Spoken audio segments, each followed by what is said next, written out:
Hello friends, कैसे हो आप सब। आइए आज हम जानेंगे कृषि के बारे में। कृषि की परिभाषा, कृषि क्या है, इसे कैसे करते हैं और इसे कैसे बचाया जाए, कैसे बीज बोया जाता है, इन सब के बारे में आज हम जानेंगे। और यह सीटेट पेपर 2 के सीटेट पेपर 2 में आएगा, इसलिए हम एग्रीकल्चर से पूरी जानकारी आपको दे रहे हैं। आइए हम स्टार्ट करेंगे। डेफिनेशन क्या है इसकी। किसान जब अपनी ज़रूरतों को पूरा करने के लिए फसल उगाता है, जैसे कि फल, फूल, सब्जियां आदि को उगाता है, या इन सभी क्रियाओं के साथ साथ साथ पशुओं को भी पालता है, तो ये सभी क्रियाएं कृषि कहलाती हैं, यानी एग्रीकल्चर कहलाती हैं। कृषि एक प्राथमिक क्रिया है जिसमें प्राकृतिक संसाधनों का उपयोग करके किसान अपनी आवश्यकताओं के लिए उत्पादन करता है। पौधे हमारे भोजन के लिए मुख्य स्रोत हैं। इनसे भोजन प्राप्त करने के लिए हमें इसे मिट्टी में उगाना पड़ता है। जब हम एक ही तरह के पौधों को बड़े पैमाने पर उगाते हैं तो उसे फसल यानी क्रॉप कहते हैं। आइए एक बार और समझेंगे इसे। देखिए, किसान जब अपनी ज़रूरतों को पूरा करने के लिए फसल उगाता है, जैसे कि फल, फूल, सब्जियां आदि को उगाता है, या इन सभी क्रियाओं के साथ साथ साथ पशुओं को भी पालता है, तो ये सभी क्रियाएं कृषि कहलाती हैं। कौन सी क्रियाएं? यानी कि फल, फूल, सब्जियां आदि उगाने के साथ साथ पशुओं को भी पालता है, तो ये सभी कृषि कहलाती हैं। एक प्राथमिक क्रिया है जिसमें प्राकृतिक संसाधनों का उपयोग करके किसान अपनी आवश्यकताओं के लिए उत्पादन करता है। पौधे हमारे भोजन के लिए मुख्य स्रोत हैं। इनसे भोजन प्राप्त करने के लिए हमें मिट्टी में उगाना पड़ता है। जब हम एक ही तरह के पौधों को बड़े पैमाने पर उगाते हैं तो उसे फसल कहते हैं। आइए हम अब जानेंगे इसके मेथड्स क्या हैं। Agricultural method.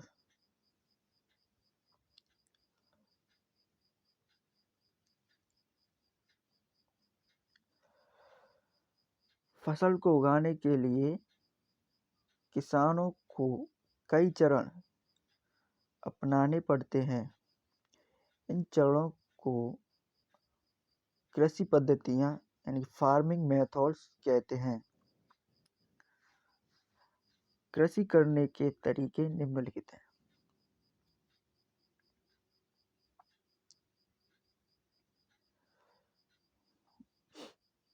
आइए हम देखेंगे कृषि कैसे की जाती है।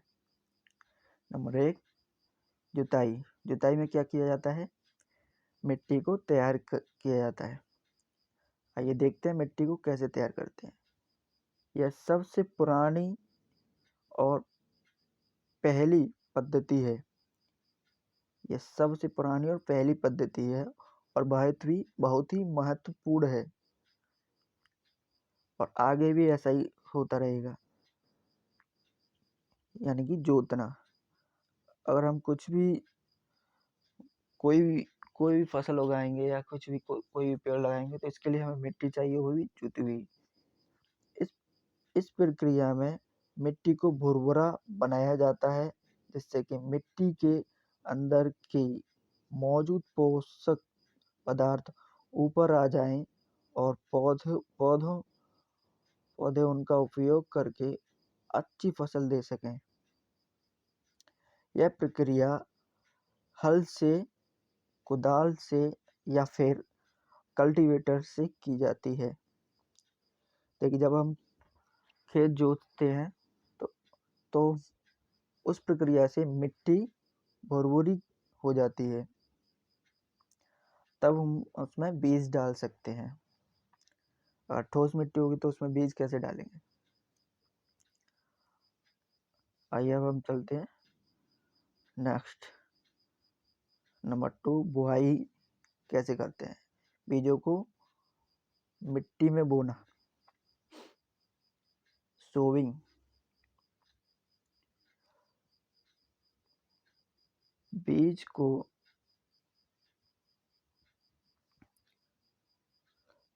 को मिट्टी में बोने की प्रक्रिया बुआई कहलाती है। यानी कि बीज को मिट्टी में बोने की प्रक्रिया बुआई यानी कि सोविंग कहलाती है। यह फसल के उत्पादन का सबसे महत्वपूर्ण चरण है।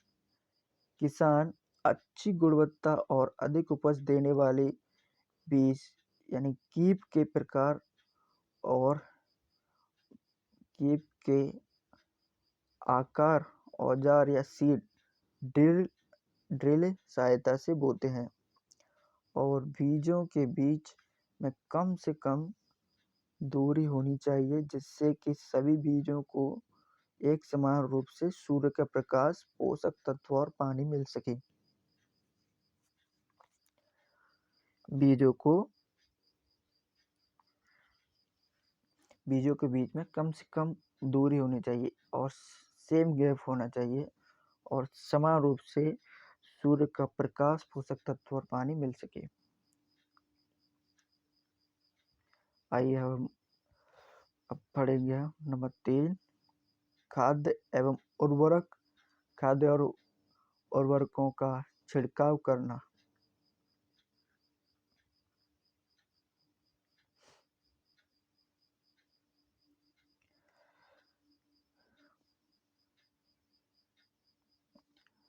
लगातार फसलों को उगाने से मिट्टी में पोषक तत्वों की कमी हो जाती है।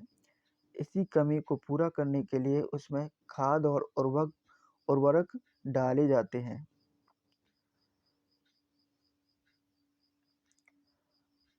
खाद, अब हम पढ़ेंगे खाद। खाद को कंपोस्ट कहते हैं इंग्लिश में। कंपोस्ट क्या होता है? यह एक जैविक पदार्थ है यानी कार्बनिक पदार्थ है जो पौधों या जंतुओं के अपशिष्ट से बनती है। एक खाद की प्रकार, टाइप ऑफ कंपोस्ट।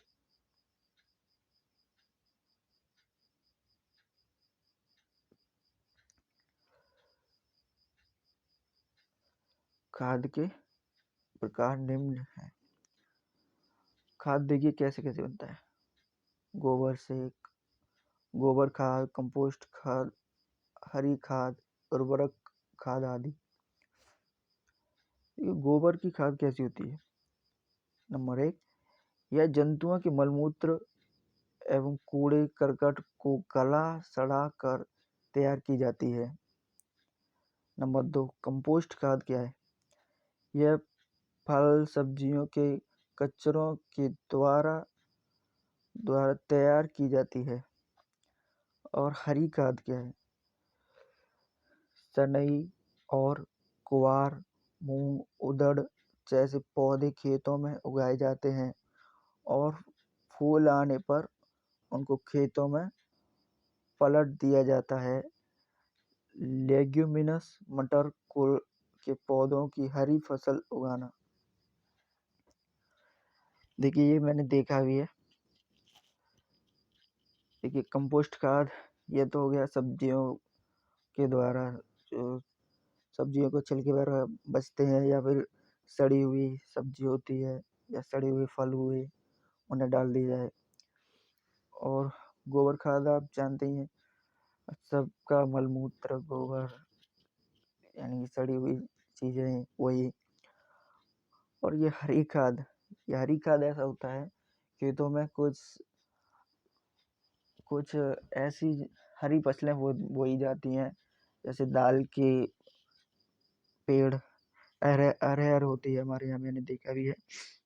वो अरहर, मूंग, उड़द और डांसा बोलते हैं वो उन पेड़ों को, क्योंकि वो पेड़ बहुत ज़्यादा फैल जाते हैं और उन्हें फिर उनका कोई लाभ नहीं उठाते, उन्हें उसी में जोत दिया जाता है ताकि उसमें उर्वरकता बढ़ जाए।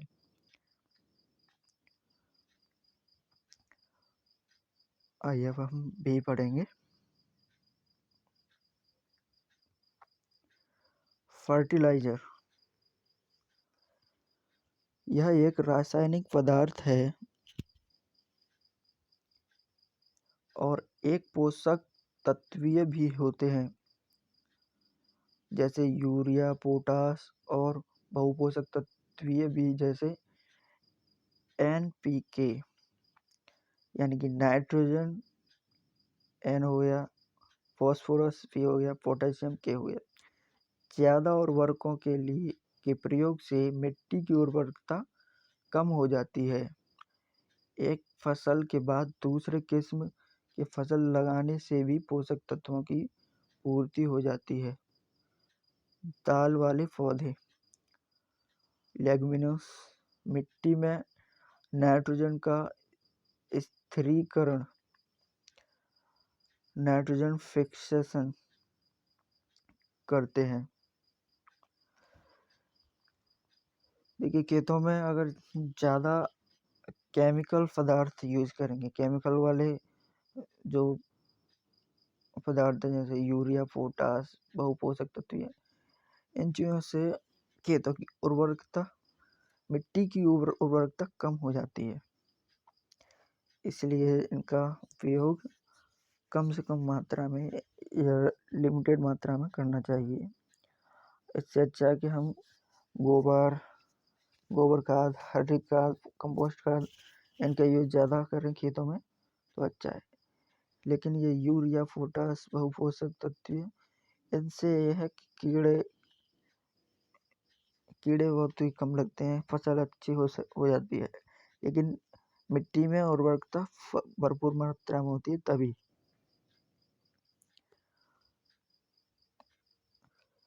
आइए अब हम नाइट्रोजन का स्थिरीकरण ये क्या है ये जानेंगे। नाइट्रोजन फिक्सेशन, दाल के पौधों की जड़ों में राइजोबियम का नाम का एक जीवाणु पाया जाता है जो वायुमंडलीय नाइट्रोजन को नाइट्राइट या नाइट्रेट में बदल देता है, जिसे पौधे सरलता से प्राप्त कर लेते हैं। नाइट्रोजन का स्थिरीकरण शैवालों के द्वारा भी होता है। ये समझ में आया? दाल के पौधों की जड़ों में राइजोबियम नाम का एक जीवाणु पाया जाता है जो वायुमंडलीय नाइट्रोजन को नाइट्राइट या नाइट्रेट में बदल देता है, जिसे पौधे सरलता से प्राप्त कर लेते हैं।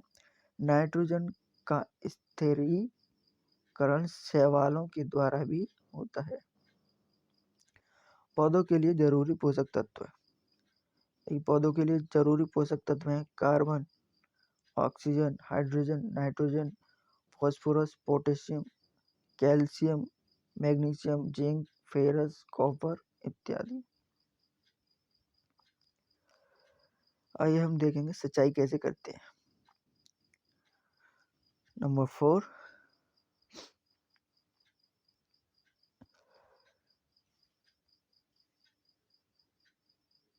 अलग अलग समय पर खेतों में पानी जल देना सिंचाई यानी कि वाटरिंग कहलाता है। पौधों में लगभग 90% जल होता है। पौधों के लिए जल बहुत जरूरी होता है क्योंकि खनिजों और उर्वरकों का अवशोषण जल के द्वारा ही होता है। जल के बिना अंकुरण नहीं होता। जल फसल की और गर्म हवा से बचा कर रखता है। जल फसल को पाले और गर्म हवा से बचा रखता है। जल का अवशोषण पौधों की जड़ों द्वारा होता है और पौधों के लिए जल की आवश्यकता निम्नलिखित कारणों पर निर्भर करती है, जैसे कि फसल की किस्म, मिट्टी का प्रकार, ऋतुएं आदि। पौधे अगर मिट्टी अच्छी है और सही ऋतु के हिसाब से दिया जा रहा है और पौधा किस किस्म का है, इस हिसाब से पौधा बढ़ता है। ये अब देखते हैं सिंचाई के स्रोत। सिंचाई के स्रोत होते हैं सोर्सेस ऑफ वाटरिंग, नदियाँ। सिंचाई करने के लिए हम पानी कहाँ से लेते हैं? नदियों से, नहर से, कुएं से, तालाब से और जलकूप से। और आजकल तो हैंडपंप वो समर हो गई है ना, समर।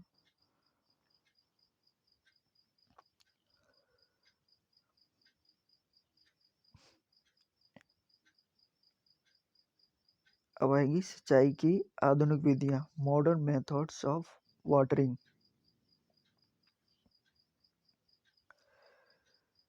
देखिए छिड़काव तंत्र, यानी कि स्प्रिंकल सिस्टम, छिड़काव तंत्र। छिड़काव तंत्र को आप सबने देखा होगा। इस विधि के द्वारा पाइपों के द्वारा जल के फुब्बारों के रूप में फसलों पर एक छिड़का जाता है। इसमें एक कीटनाशक दवाई होती है जिससे कि कीटों को मारा जाता है और फसल को बर्बाद न करे। और देखिए टपकन ड्रिप तंत्र, ये क्या है? इस विधि के द्वारा जल को पाइपों के द्वारा बूंद बूंद करके पौधों की जड़ों में गिराया जाता है। इस विधि में जल बिल्कुल बेकार नहीं होता। आइए अब जानेंगे खरपतवार। खरपतवार और कीट। खरपतवार कीटों से सुरक्षा करना।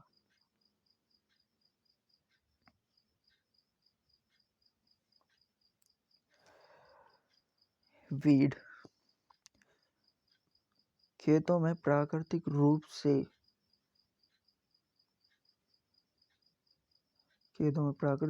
से उगने वाले अवांछित पौधे खरपतवार कहलाते हैं। ये पौधे जल, पोषक तत्वों आदि को अवशोषित कर लेते हैं, जिससे मुख्य फसल कमजोर हो जाती है। इनको जुताई करके उखाड़ कर काट कर निकाल दिया जाता है। इसे निराई कहते हैं। इनको खत्म करने के लिए एट्राइजिन 2 से 4 दिन जैसे रसायनों का भी प्रयोग किया जाता है। कीट यानी इंसेक्ट क्या है? कीट भी फसलों को नुकसान पहुंचाते हैं, जैसे कि टिड्डा।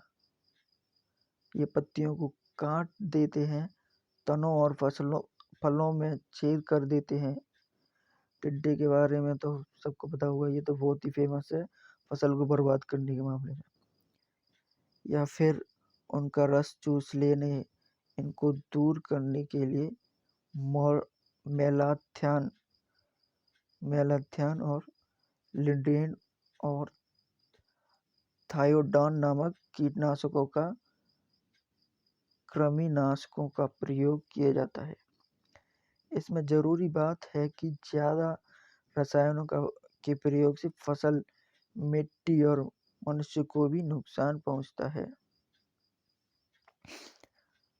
इसीलिए ज़्यादा केमिकल का यूज नहीं करना चाहिए। हम कीटों को मारने के चक्कर में अपने शरीर को भी बेकार कर लेते हैं, क्योंकि फसल ज़्यादा केमिकल वाली हो जाती है।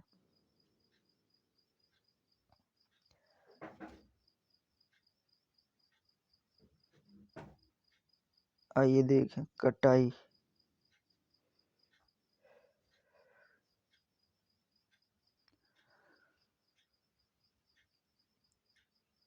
कटाई, फसलों की कटाई करना।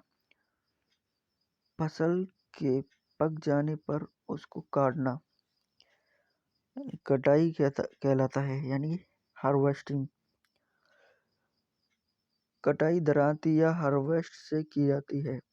फसल कट जाने के बाद डंठल से बीजों या दानों का अलग करना थ्रेशिंग कहलाता है। थ्रेशिंग हाथ से फटक करके या फिर थ्रेशर की मदद से किया जाता है।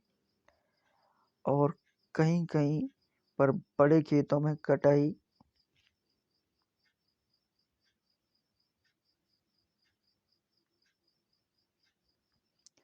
कहीं कहीं पर बड़े खेतों में कटाई और थ्रेशिंग एक साथ मशीन की मदद से की जाती है, जिसे कॉम्बाइन कहते हैं। ये आपने देखा भी होगा, फसल कटाई है। ज़्यादातर भारत में तो सब नहीं देखा है, गांव के चित्रों में तो वो ज़्यादा अच्छे तरीके से देखते हैं कि गेहूं को कैसे निकाला जाता है। बहुत से अगर छोटे किसान होते हैं तो वो हाथ से निकालते हैं, बड़े किसान होते हैं तो वो मशीन मंगा लेते हैं, मशीन से निकाल लेते हैं। आइए अब हम जानेंगे भंडारण फसलों का रखाव करना।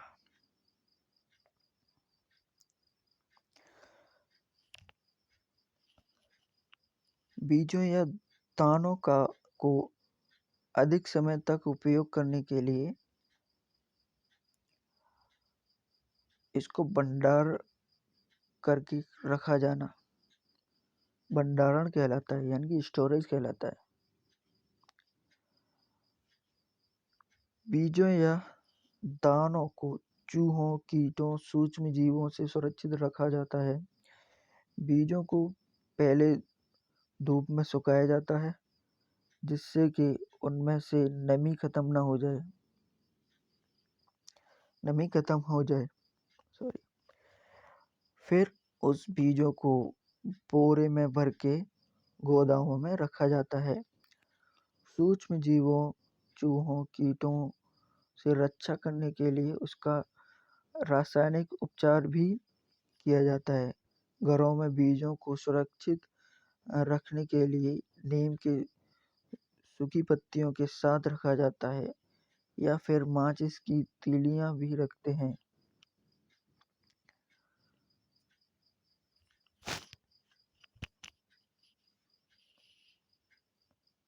देखिए, एग मार्क का निशान कृषि उत्पाद की गुणवत्ता की पहचान है। ऐसा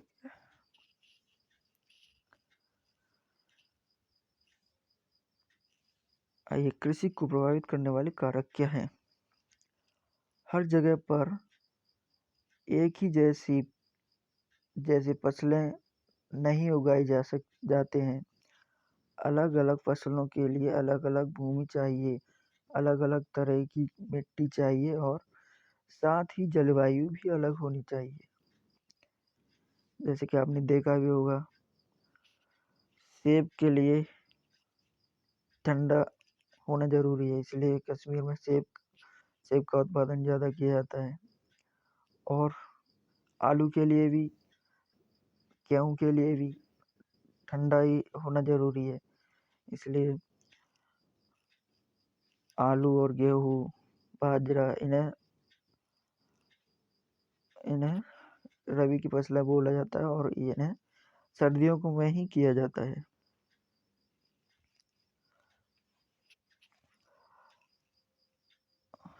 और देखिए, यहाँ पर आप देखते हैं कृषि को प्रभावित करने वाले कारक निम्न है। नंबर 1, स्थलाकृति यानी टोपोग्राफी।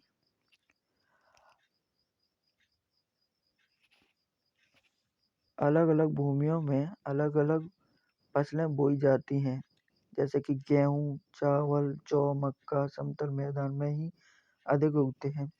पहाड़ों पर कुछ किस्में की फसल जैसे कि चावल और मक्का उगाए जाते हैं। तटीय क्षेत्रों में चावल की खेती अधिक होती है। सॉइल। आइए अब हम सॉइल पढ़ेंगे, यानी मिट्टी। मिट्टी क्या है?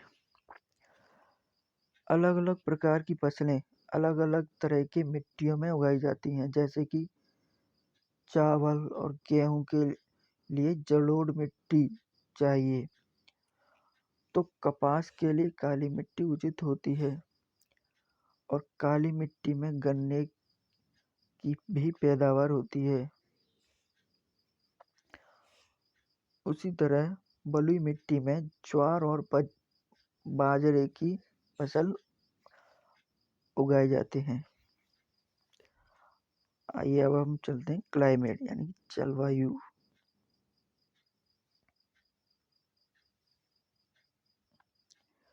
क्लाइमेट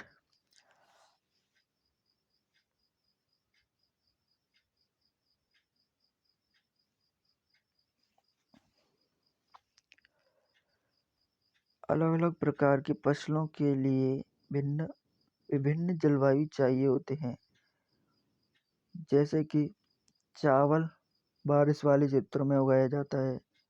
इसके ठीक विपरीत गेहूं के लिए बारिश की जरूरत नहीं होती। और ज्वार और बाजरा गर्म और शुष्क क्षेत्र में उगते हैं।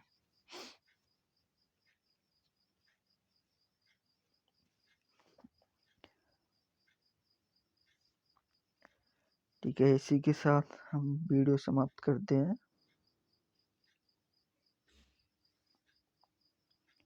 Goodbye, take care.